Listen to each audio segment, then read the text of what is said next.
C'est une économie où on rapproche, justement. On se rapproche du bien collectif en essayant de rapprocher toute une série de personnes, à la fois de l'emploi, mais aussi du logement, en essayant aussi de rapprocher les entreprises d'une contrainte qui devrait être maintenant une norme, et qui est le respect de l'environnement.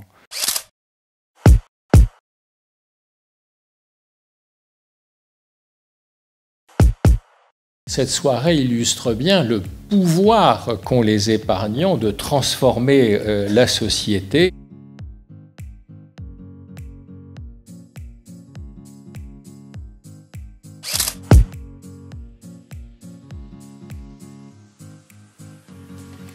Nosotros somos una institución que tenemos 23 años de trabajar en el ámbito rural.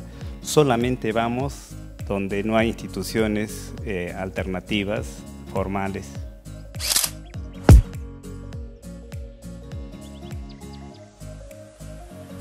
Nous, on considère qu'en fait, la collectivité a un rôle à jouer sur la lutte contre l'exclusion et qu'on peut pas. L'idée, c'est pas non plus d'être totalement indépendant. Je pense que c'est important que la collectivité reste présente. Mon père, quand il est arrivé en France, il a eu, voilà, j'étais pas encore là, mais il a un peu dormi dans la rue. Il a un peu galéré et en fait, heureusement, il y a eu pas mal de gens qui l'ont aidé. Je suis né en France, j'ai bénéficié de toute l'éducation française, tous les droits qui vont avec, et j'ai fait de longues études. Et puis, je me suis dit, à un moment donné, voilà, à un moment donné, il faut que je redonne un peu ça, en fait, tout ce que j'ai reçu et ce que les autres ont apporté à mon père quand il est arrivé, quoi.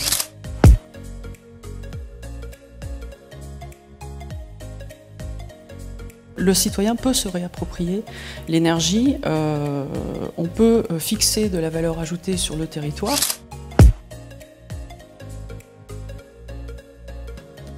On part de rien et on arrive aujourd'hui à 25 emplois créés, de l'énergie fabriquée avec ses restes alimentaires. Je suis ravi, ça montre qu'on a du soutien de la part des investisseurs et que ce qu'on fait, c'est vraiment dans l'air du temps.